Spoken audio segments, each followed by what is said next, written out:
사람들로 가득한 이곳에서 우린 왜 이렇게 외로울까요? 수많은 연결 속에서도 진짜 마음을 나눌 곳은 찾기 어렵습니다.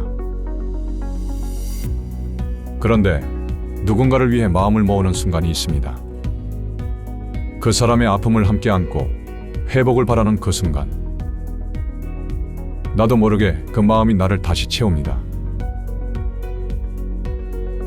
함께 기도한다는 건 단순히 말을 건네는 게 아닙니다.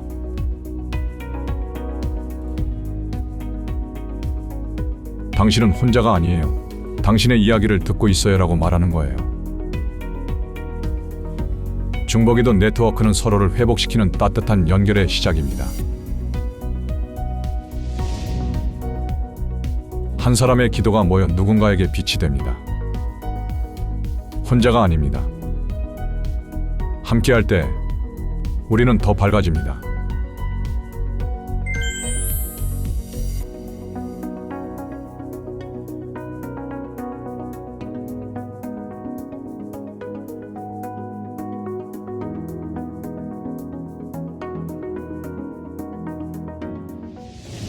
안녕하세요, 여러분. 오늘은 많은 분들이 공감할 수 있는 주제를 가지고 왔습니다. 바로 고독에 대한 이야기입니다.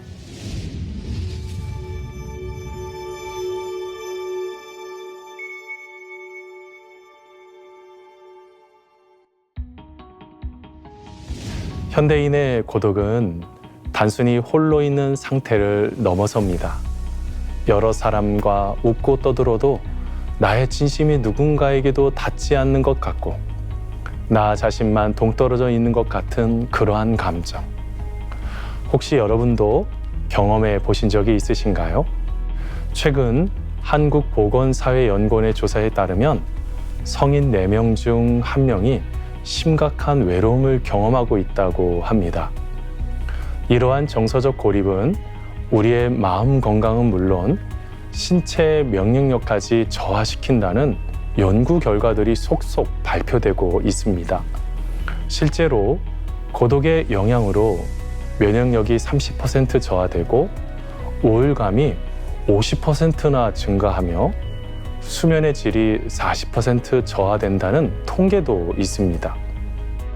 많은 분들이 이러한 외로움 속에서 개인적으로 기도를 하며 마음의 위안을 찾으려 합니다.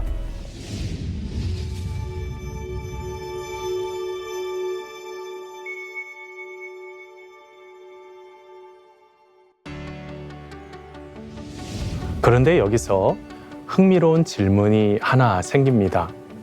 그 개인적인 기도가 나를 넘어서 다른 사람을 향하게 될 때 과연 어떤 일이 일어나게 될까요? 지난해 한 대학교 의과대학에서 실시한 연구가 있습니다. 뇌과학자들이 30명의 성인을 대상으로 MRI 촬영을 했는데 참가자들에게 3가지 상황을 제시했습니다. 첫째는 맛있는 초콜릿을 먹을 때, 둘째는 사랑하는 가족과 포옹할 때, 셋째는 아픈 이웃을 위해 기도할 때였습니다. 놀라운 결과가 나왔습니다. 우리가 다른 사람을 돕거나 그 사람의 안녕을 진심으로 바랄 때 우리 뇌에 보상중추라는 영역이 활성화된다는 것입니다. 이 부분은 맛있는 음식을 드시거나 사랑하는 분과 함께 하실 때 활성화되는 뇌 영역과 거의 일치했습니다. 그때 뇌에서는 도파민이나 엔돌핀 같은 행복 호르몬이 분비되면서 실제로 기쁨을 느꼈는데 이를 헬퍼스 하이라고 부릅니다. 실제로 30분을 대상으로 한 실험에서 다른 한 분을 위해 5분간 기도하신 그룹의 혈중 스트레스 호르몬이 평균 23%나 감소했다는 결과가 나왔습니다.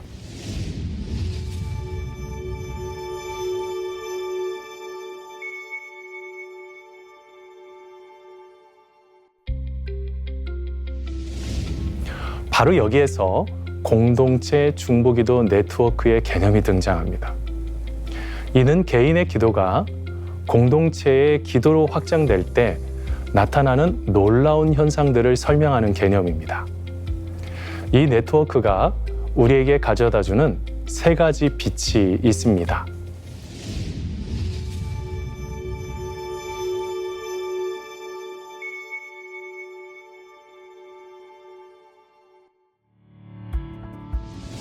첫째 빛은 회복의 빛으로 혼자가 아니라는 경험입니다.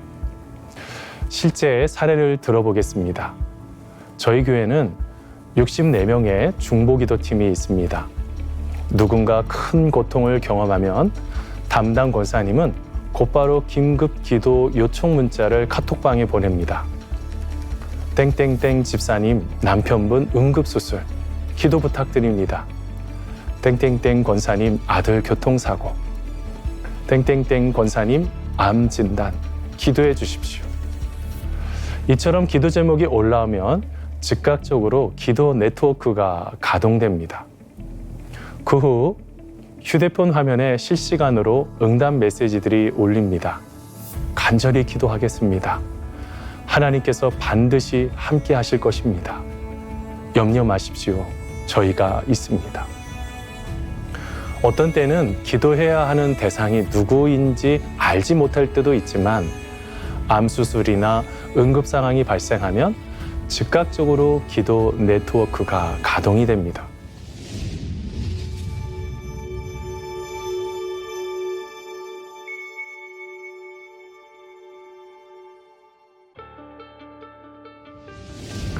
또한 이전에 한 집사님은 남편이 항암 치료와 방사선 치료를 받아야 하는 고통 속에 던져졌습니다.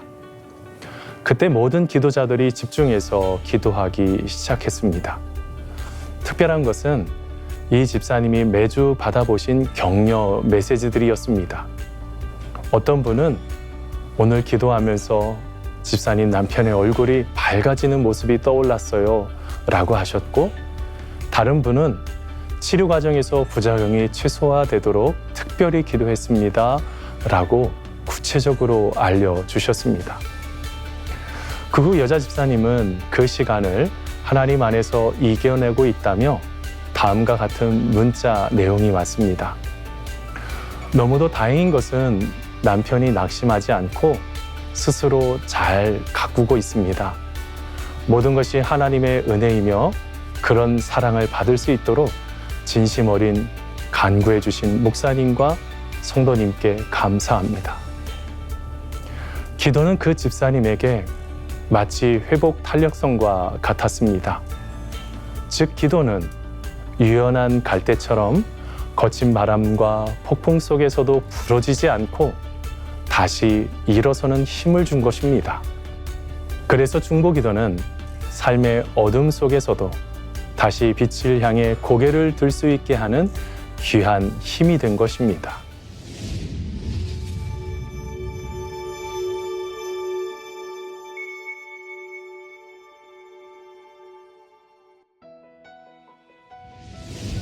두 번째 빛은 관계의 빛으로 내가 먼저 변화되는 기적입니다. 결혼 15년 차 집사님 가정의 이야기입니다. 남편은 늘 바쁜 일정을 소화하느라 집에서는 늘 피곤해했고, 아내는 두 아이를 키우면서 전업주부로 지내면서 소통 부족으로 인한 갈등이 깊어졌습니다. 당신은 돈만 벌어오면 된다고 생각하나요? 내가 얼마나 힘든지 알기나 해요? 이런 말들이 오가면서 부부는 각종 갈등으로 인해 이혼까지 생각하실 정도로 힘든 시간을 보내고 계셨습니다.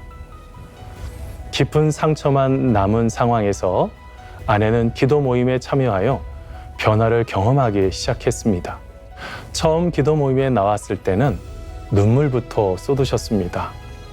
목사님, 제 남편을 좀 바꿔주시라고 기도해 주세요. 저 혼자서는 더 이상 견딜 수가 없어요. 처음 몇 주 동안은 하나님, 제 남편을 좀 바꿔주십시오. 더 따뜻하게, 더 이해심 있게 만들어 주십시오 라고 기도했습니다. 그런데 신기하게도 남편은 전혀 변하지 않았습니다. 그러던 어느 날 기도 모임에서 한 권사님이 이런 말씀을 해주셨습니다. 집사님, 혹시 남편을 바꾸려고만 하고 있는 건 아닌가요? 하나님은 집사님을 먼저 바꾸시려는 것 아닐까요? 그 이야기를 듣고 그날 밤부터 기도를 바꾸었습니다. 하나님, 제 마음을 바꾸어 주십시오. 남편의 좋은 점을 볼 수 있게 도와주십시오. 제가 먼저 사랑을 베풀 수 있게 해주십시오. 마음속에서는 계속 왜 나만 이렇게 노력해야 해? 라는 억울함이 올라왔지만 기도를 포기하지 않았습니다.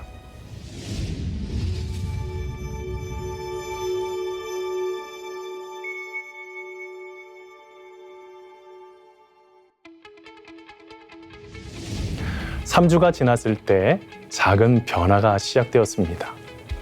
남편이 좋아하는 된장찌개를 해주고 남편이 늦게 돌아와도 고생했어요 라는 말 한마디를 건네기 시작했습니다. 남편은 그것에 감격하여 놀랐고 여보 무슨 일이야? 요즘 당신이 달라 보여 라고 말하며 조심스럽게 대화를 시작했다고 합니다. 그 후 여자 집사님은 진정한 화해는 상대방을 바꾸려는 시도가 아니라 기도 안에서 내가 먼저 변화될 때 시작된다는 것을 깨달았다고 알려주셨습니다. 시청자 여러분, 기도는 마치 연결고리와 같습니다. 기도는 우리의 시선을 하나님께로 전환하여 마음의 평온을 찾게 하고 불안과 염려와 같은 감정들을 건강하게 다루는 법을 배우게 합니다. 나아가 기도를 통해 우리는 하나님과의 깊은 관계를 맺고 소중한 이웃과의 연결을 느끼며 우리가 존재해야 할 소속감을 강화합니다. 이 모든 과정이 우리의 내면을 강건하게 합니다.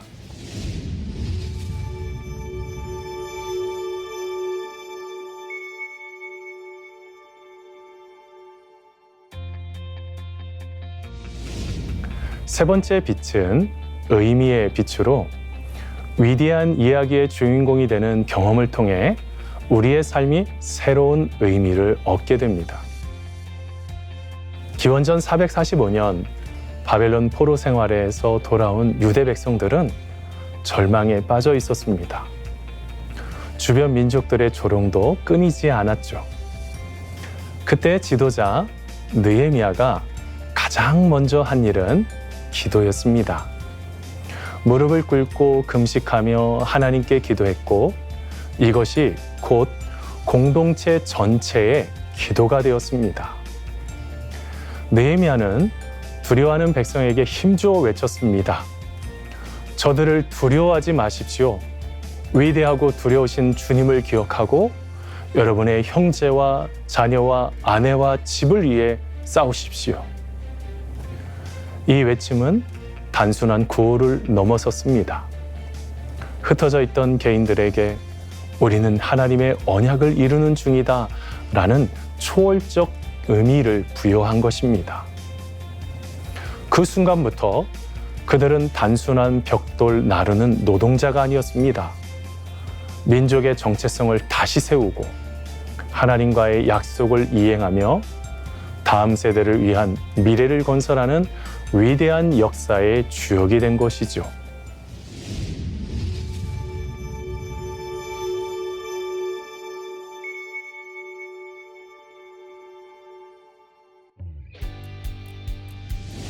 그래서 중보기도는 우리가 삶을 살아가는 명확한 방향을 느끼고 나에게 정말 소중한 것이 무엇인가라는 삶의 가치를 발견하며 나는 어디에 소속되어 있는가라는 깊은 연결감을 느끼게 합니다. 즉, 기도를 통해 삶의 의미를 깨닫게 되는데 우리는 고통스러운 순간조차도 다른 시선으로 해석할 수 있게 됩니다.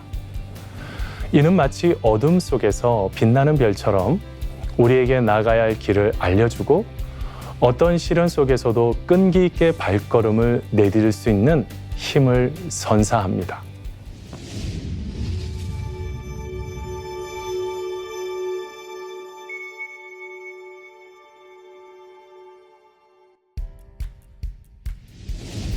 이런 영감을 현대적으로 어떻게 적용할 수 있을까요? 세 가지 실용적인 방안을 제안합니다. 첫째는 세대 간 다리 놓기로 프레이폼 캠페인을 진행하는 것입니다. 이것은 한 명의 청소년이나 어린이를 조부모 세대, 부모 세대, 청년 세대의 어른 세 분과 짝을 지어주는 시스템입니다. 이 기도 캠페인은 1년 동안 구체적인 가이드북을 따라 그 아이를 위해 기도할 것을 약속합니다. 이것은 단순한 기도로 그치지 않고 실질적인 관계 형성으로 이어집니다. 노년층은 자신의 지혜를 다음 세대에 전달할 의미 있는 역할을 찾으시고, 젊은 세대는 부모님 외에도 자신을 지지하는 든든한 어른들을 얻게 됩니다. 둘째는 디지털 시대의 연결로 온라인 기도 장소를 만드는 것입니다. 바쁘거나 물리적으로 공동체 참여가 어려운 분들을 위한 방법입니다. 온라인 게시판 형태로 누구나 기도 제목을 올리실 수 있으며, 원하신다면 익명으로도 가능합니다. 다른 사용자들이 나도 당신을 위해 기도했습니다 버튼을 누르거나 응원 댓글을 남기실 수 있습니다. 익명성 덕분에 평소 말씀하시기 어려웠던 깊은 고민까지도 솔직하게 나눌 수 있는 안전한 공간이 됩니다. 이는 지리적, 물리적 한계를 넘어 당신은 혼자가 아니에요 라는 메시지를 전달하는 강력한 도구입니다. 셋째는 가장 단순하고 강력한 시작으로 기도의 짝 세 사람을 만드는 것입니다. 가장 마음이 통하는 친구나 가족 두 분과 함께 그룹 채팅방을 만드시기 바랍니다. 규칙은 비교적 단순합니다. 일주일에 한 번씩 각자의 가장 절실한 기도 제목 한 가지만 나누는 것입니다. 누군가가 제목을 올리면 30초라도 마음을 모아 기도해 주시거나 따뜻한 이모티콘 하나라도 보내시는 것이지요. 이 작은 시작이 막연하게만 느껴졌던 기도 네트워크를 구체적인 현실로 만들어줄 것입니다. 거창하지 않아도 좋습니다. 서로 연결되어 있고 지지하겠다는 약속과 그 약속을 실천하는 작은 행동만으로도 충분히 강력한 희망의 원을 그려낼 수 있습니다.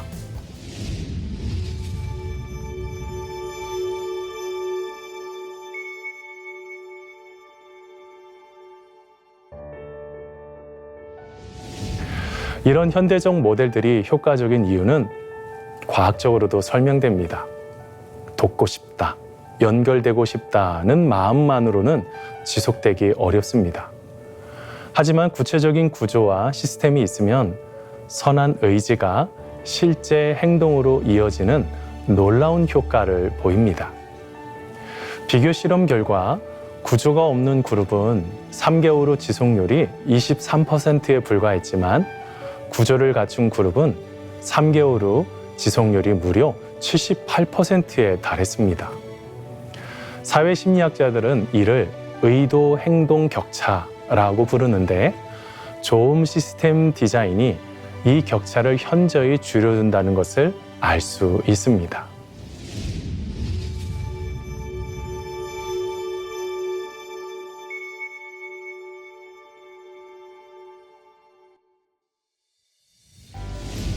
시청자 여러분, 우리는 기도해야 합니다.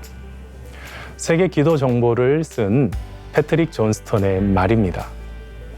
우리가 일하면 우리는 일하는 것이고, 우리가 기도하면 하나님께서 일하신다. 우리가 가진 힘으로 최선을 다해 애쓰는 것도 물론 중요하지요.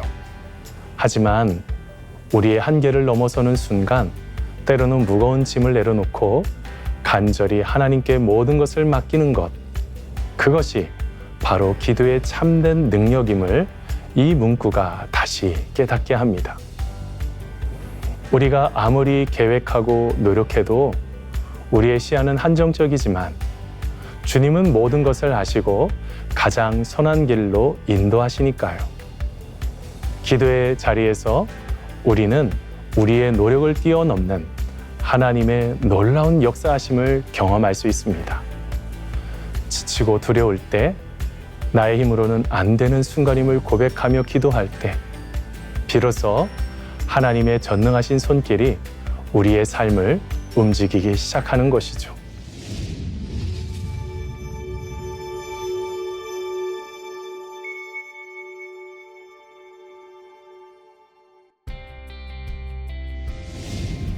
오늘 우리는 중보기도 네트워크의 세 가지 빛을 발견했습니다. 첫째, 관계의 빛입니다. 여러분께서 다른 누군가를 위해 기도하실 때 여러분은 더 이상 외로운 섬이 아닙니다. 그 사람을 향해 따뜻한 다리를 놓는 존재가 되어 당신은 혼자가 아닙니다. 당신은 참으로 소중합니다. 라는 강력한 신호를 보내는 분이 됩니다. 둘째, 의미의 빛입니다. 기도 네트워크에 참여하여 누군가를 위해 마음을 쓰실 때 개인적인 어려움 속에서도 다른 사람들에게 힘이 되어주는 존재라는 새로운 의미를 발견하시게 됩니다. 이것이 삶의 깊이와 방향성을 더해줍니다. 셋째, 회복의 빛입니다. 인생의 어둡고 긴 터널을 지나실 때 혼자 켠 촛불은 약하게 느껴질 수 있습니다.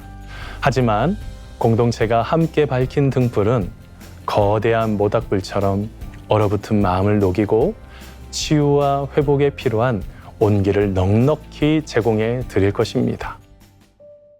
가장 순수한 형태의 기도는 집중된 사랑입니다. 의식적으로 다른 사람에게 좋은 마음과 빛의 에너지를 보내는 행위이지요. 이를 위해 유창한 말이나 특정 신념 체계가 반드시 필요한 것은 아닙니다. 기꺼이 마음을 내어주고 연결되려는 의지만 있으시다면 누구든지 시작하실 수 있습니다. 오늘 여러분의 삶 주변에는 여러분의 보내줄 작은 빛 한 줄기를 간절히 기다리고 있는 사람이 있을 겁니다. 그 빛을 보내십시오. 우리가 보낸 그 빛이 생각했던 것보다 훨씬 더 밝게 바로 우리 자신을 비추게 될 줄 믿습니다. 자기로 사는 인생은 지칩니다. 우리 모두 기도함으로 혼자가 아니라는 따뜻한 발견을 하길 진심으로 바랍니다. 감사합니다.